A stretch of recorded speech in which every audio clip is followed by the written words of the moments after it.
Okay, so this is a linear pattern. It begins with 1 followed by 7. We have to fill in the 3 boxes below so that the numbers form the linear pattern. So the first thing we have to do is look and see what is the common difference, the first difference, which is plus 6. So that means every number from each box to the next has to be adding 6 every time because it's a linear pattern. And another word for a linear pattern is an arithmetic pattern. Okay, so we go back, we have a look at 7 and we see 7 plus 6, 13. We add 6 to that, 19, 6 to that, 25. Next one now. Many different quadratic patterns begin with 1 followed by 7. So there could be loads of different answers here. We want to fill in the 3 boxes below so that the numbers form a quadratic pattern. So we know that in a quadratic pattern, the first difference is not the same, but the second difference is. So again, to go from 1 to 7, we're adding 6. Okay, but to go to the next one, we can't add 6 to go to the next number. But we want the second difference to be the same. So we're going to add 8. And then we're going to add 10. And then we're going to add 12. Because if we do that, our second difference will be the same number. Now, I didn't have to add 8 and 10 and 12. I could have added 6. Then I could have added 9, 12, 15. So that the second difference was plus 3. Okay, but I've just gone for the easier option here. So when we fill in our numbers, 7 plus 8, we've got 15, 15 and 10, 25, 25 and 12, 37. So that's one example of a quadratic pattern. Okay, so this is showing my first difference. And here is my second difference. Okay, so the next one. Gertie writes down the following sequence which repeats every 3 terms. So we've 364, 364, etc. The first term is 3. Write down the value of the 12th term. Now, if it's repeating every 3 terms and we want to find the value of the 12th term, we divide 12 by the number of terms that the pattern repeats by. So we are dividing 12 by 3. That's giving us a full whole number, which is 4. What that means, if I'm not getting a decimal in my answer or a remainder, then the answer is always going to be the last term of the 3 terms. So my answer is going to be 4. If I had ended up getting a remainder of 1, my answer would be the first number in the repeating pattern. If I got a remainder of 2, my answer would be the next number in the repeating pattern. Is 6. Next one, describe how to find the value of the nth term in the sequence where n is an element of a natural number without listing all the terms from the first to the nth. So the next thing says describe how to find the value of the nth term in the sequence without listing all the terms from the first to the nth. So that's pretty much what I just explained in the previous question. So we divide n by 3. So if we're looking for the 100th number in the sequence, we're dividing it by 3. If our answer is a whole number,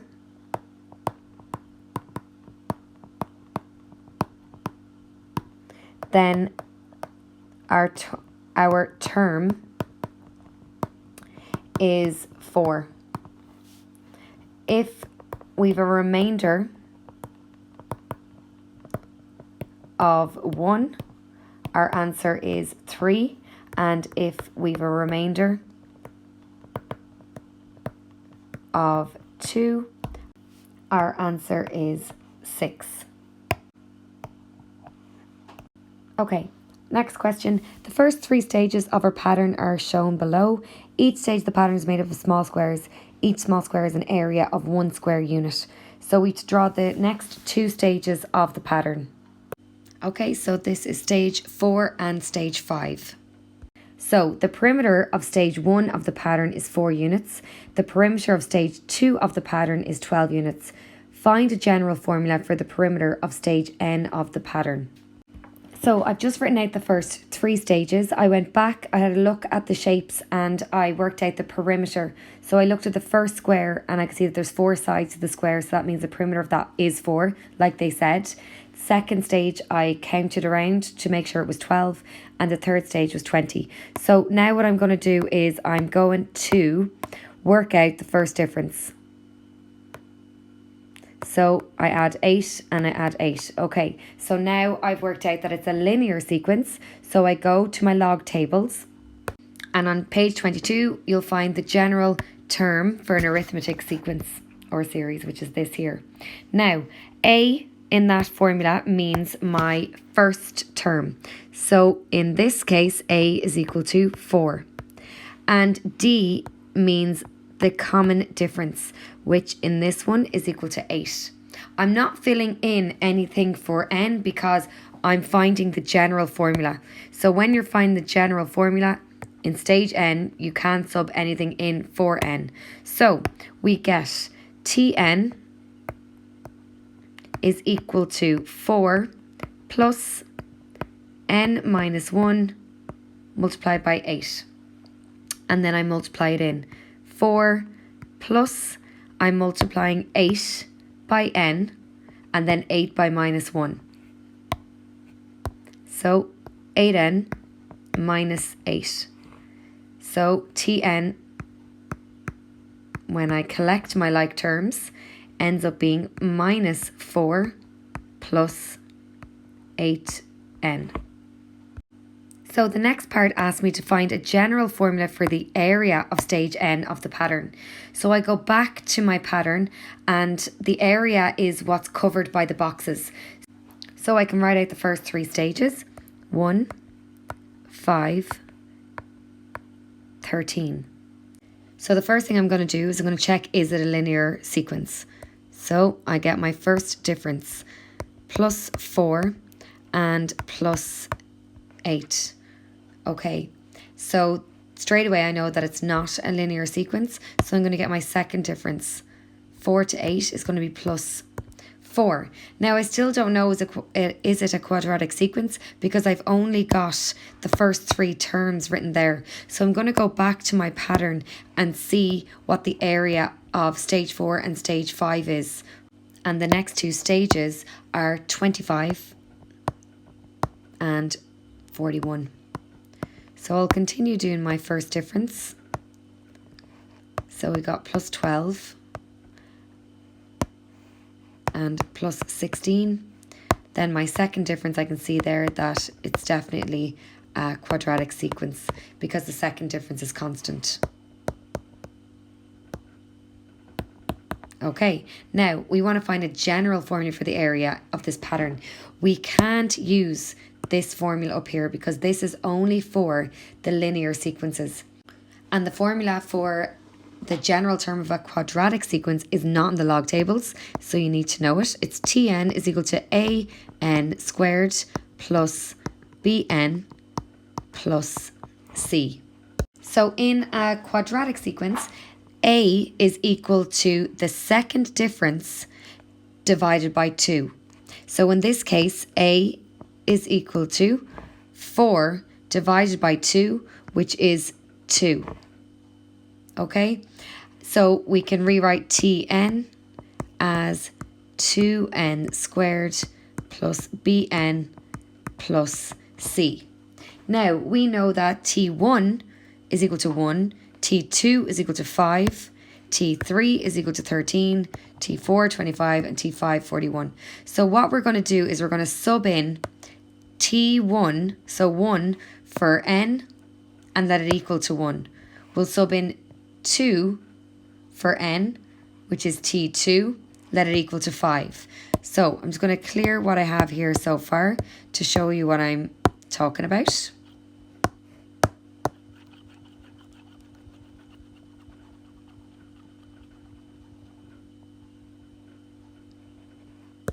Okay, so T1 is equal to 2 subbing in 1 for n squared plus b subbing in 1 for n again plus c.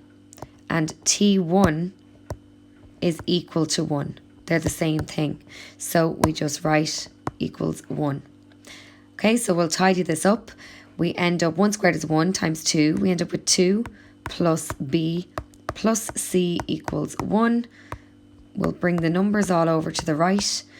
1 minus 2, we get b plus c is equal to minus 1. We're then going to go for t2 is equal to 2, subbing in 2 for n, plus b times 2 plus c, and t2 is equal to 5. So we're letting that equal 5. Tidying this up, 2 squared is 4, we get, and 4 times 2 is 8, plus 2b plus c equals 5. Bringing them all over to one side, I'm just going to bring this line over here. We get 2b plus c equals minus 3. So now we've got two equations where we need to solve to find out what b and c are going to be.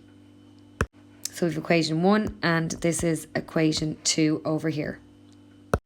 Okay, so we've got our equations over here and we're ready to go with our simultaneous. I'm going to multiply the bottom line by minus 1 because I want to get rid of the c's. I want to cancel out the c's. So I'm going to multiply this line by minus 1. So I end up getting, my first line stays the same. My first line is still b plus c equals minus 1. And my second line is now minus 2b minus c equals 3. Okay, so my c's are going to cancel off. I'm going to end up with minus b equals minus 2.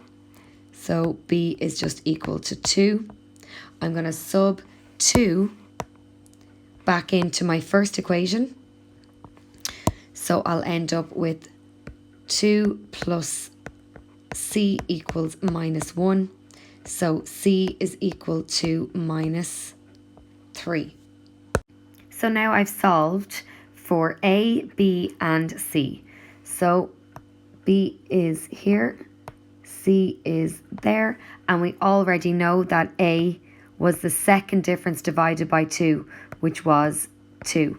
So with those three known values, I'm going to sub them back into my general form.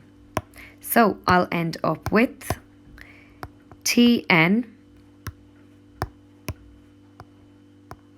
equals, I'm subbing in 2 for a, 2n squared plus 2n, because I'm subbing in 2 for b, and minus 3. And that's the general formula then for finding the area of stage n of the pattern.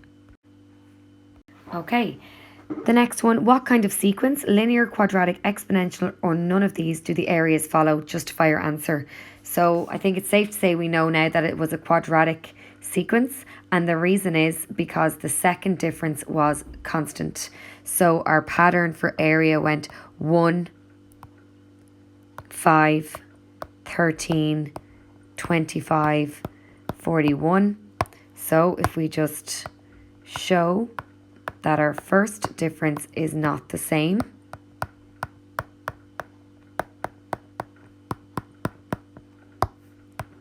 but our second difference is, then we just need to conclude by writing down that it is a quadratic